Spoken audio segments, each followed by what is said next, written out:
ഇതാ പാപ്പിച്ചേട്ടന്റെ അസിസ്റ്റന്റ് കൃഷ്ണൻകുട്ടിയില്ലേ? ഇവനാണ് ആകെ മാറിയിരിക്കുന്നല്ലോ. നീ ഇവിടെ ഇരുന്നോ, ഞാൻ ഒന്ന് പോയി നോക്കിട്ട് വരാം.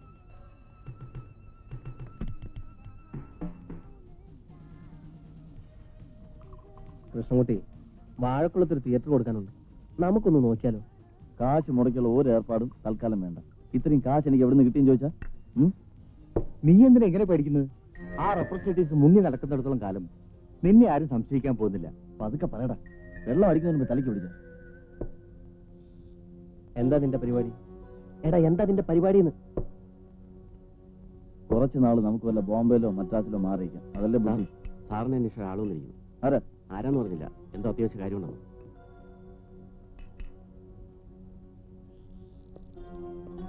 അവിടെ. ഹലോ, നമ്മളാണോ വിളിച്ച? എനിക്കറിയില്ല. മാന്യമായി അവമാനിച്ചോണ്ടല്ലോ. കൂടുതൽ ഒച്ച ബഹളമൊന്നും വേണ്ട. ഞങ്ങൾ നിന്നെ ഒന്നും ചെയ്യാൻ പോകുന്നില്ല. എന്താ ഉണ്ടായെന്ന് പറ. എനിക്കറിയില്ല എന്ന് പറഞ്ഞല്ലേ. കൈ തറ പട്ടി. നിന്നെ കൊണ്ട് പറയിക്കാൻ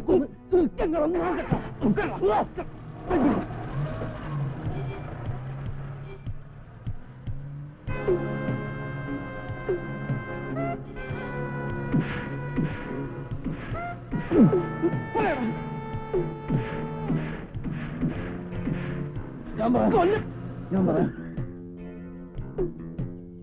നിങ്ങൾ ഫിലിം പെട്ടിയുമായി വന്നന്ന് ഭക്ഷണം നടന്നുകൊണ്ടിരിക്കുകയായിരുന്നു. പെട്ടെന്നാണ് ഒരു ചാക്കേട്ട് മരിച്ചടിച്ച് നിങ്ങൾ രണ്ടുപേരും തിയേറ്ററിന് പുറകിലുള്ള കുറ്റിക്കാട്ടിലേക്ക് പോകുന്നത് പാപ്പിച്ചേട്ടൻ കണ്ടത്. പാപ്പിച്ചേട്ടൻ അത് എന്നെയും വിളിച്ച് കാണിച്ചു. ചാക്കിൽ കൊണ്ടുപോയി വെച്ച എന്താണെന്ന് അറിയാൻ ഞങ്ങൾ നിങ്ങളെ അന്വേഷിച്ചു. സെക്കൻഡ് ഷോ കഴിഞ്ഞ് നിങ്ങളെ കാണാത്തതുകൊണ്ട് ഞങ്ങൾ രണ്ടുപേരും ചാക്കിനടുത്തെത്തി. ഇവിടെ കാണുന്നില്ലത്. ഇത് എവിടെ കൊണ്ട് വച്ചിരിക്കണം? ബഹളം വെക്കാതെ പാടി.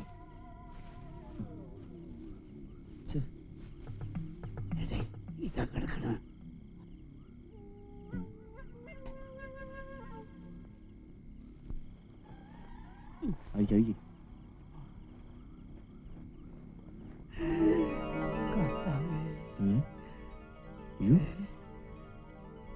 കാശാണല്ലോ.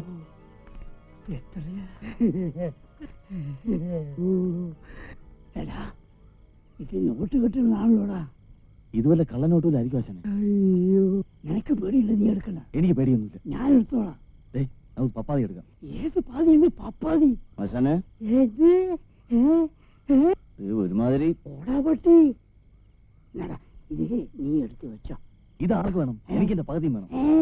പകുതിയോ? നിനക്ക് എന്ത് ഉത്തരവാദിത്തമാണുള്ള കഴുതേ? എനിക്ക് 3 പെമ്പിള്ളേർ കെട്ടിച്ചയക്കാനുള്ള. നീ ഒറ്റത്തടിയല്ലേ? ഒരുമാതിരി വൃത്തിയായിട്ട വർത്താനം പറഞ്ഞത് കേട്ടാ. വൃത്തിയിട്ട വർത്താനം പറഞ്ഞു നീ എന്ത് ചെയ്യട? എന്തോ ചെയ്യുന്നു? ഇനി എന്റെ സോമർ. എടാ, ഇതൊന്നൊരു ചില്ലി കാശ് പോലും ചോദിക്കാൻ തരില്ല. വീട്ടിൽ പോലെ വീട്ടിൽ പോകാം. സമ്മതം വേണോ?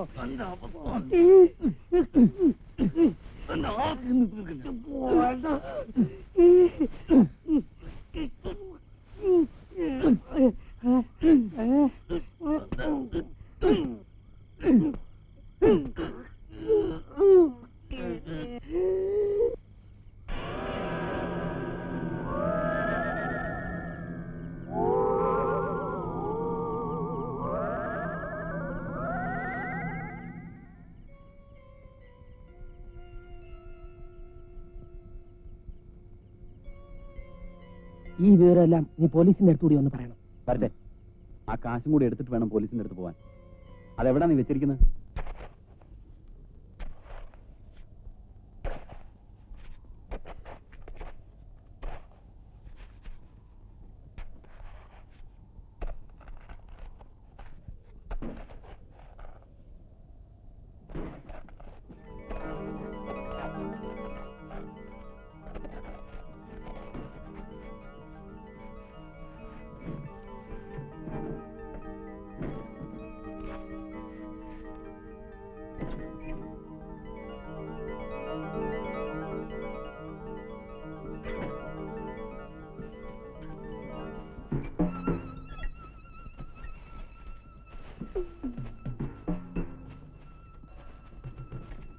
ഹലോ,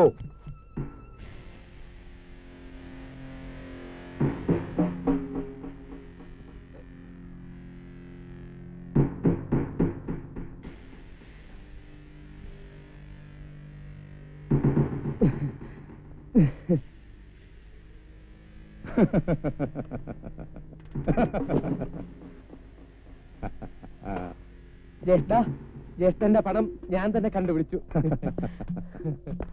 അയ്യോ, അനിയൻ ജ്യേഷ്ഠന് വേണ്ടി ഒരുപാട് കഷ്ടപ്പെട്ടു. അതൊന്നും സാരമില്ല. എവിടെ നിന്ന് കിട്ടിയ ഐഡിയ ഒക്കെ? ഐഡിയയോ? ഹിന്ദി സിനിമ ധാരാളം കാണാറുണ്ടല്ലേ? ഈ പണം കണ്ടുപിടിക്കുന്ന ഇടയില് മാല നഷ്ടപ്പെട്ടു. പച്ചയോടെ തന്നെ ഉണ്ട്.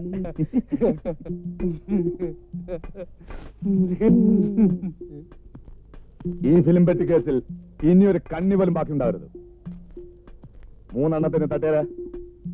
പണം ഇന്ന് തന്നെ ചാവക്കാട് എത്തിക്കാനുള്ള ഏർപ്പാടുകളെല്ലാം ചെയ്തിരിക്കണം. മനസ്സിലായോ? അറ്റാക്ക്.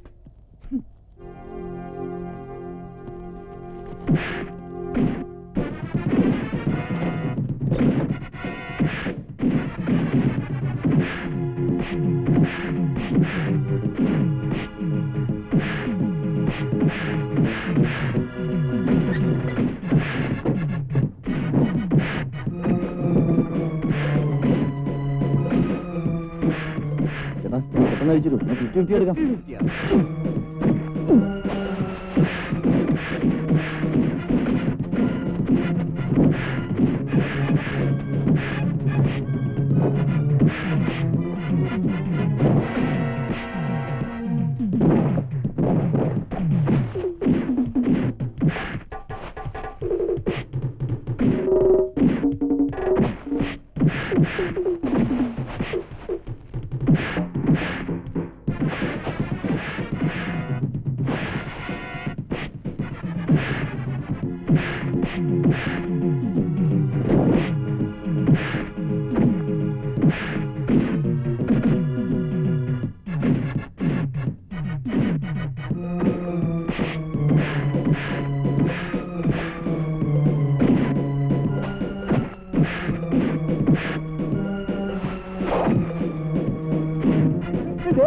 എന്റെ അമിതാഭ് ബച്ചന്റെ ഫേസ് കട്ടുകളല്ലേട്ടാ.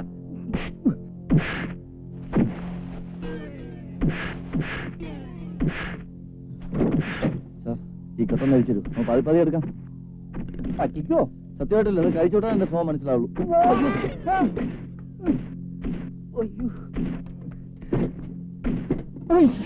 എന്റെ മുഖത്തിന്റെ ഫേസ് കട്ട് കണ്ടാ?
കള്ള ജ്യേഷ്ഠ, ഈ കേസിൽ ഒരു കണ്ണി പോലും ബാക്കി വെക്കില്ലല്ലേ? അവിടെ നിൽക്കണം. മിസ്റ്റർ ഗോപിനാഥ്, നിങ്ങളല്ലേ അന്ന് ആ കള്ളക്കടത്തുകാരെ പിടിക്കാൻ ഞങ്ങൾ സഹായിച്ചത്? അതെ സർ. സാർ, ഇത് എന്റെ ഫ്രണ്ട് രാംസൺ. ഞങ്ങൾ രണ്ടുപേരും കള്ളക്കടത്തുകാർക്കെതിരെ സന്ധിയില്ലാ സമരം പ്രഖ്യാപിച്ചിരിക്കുകയാണ്.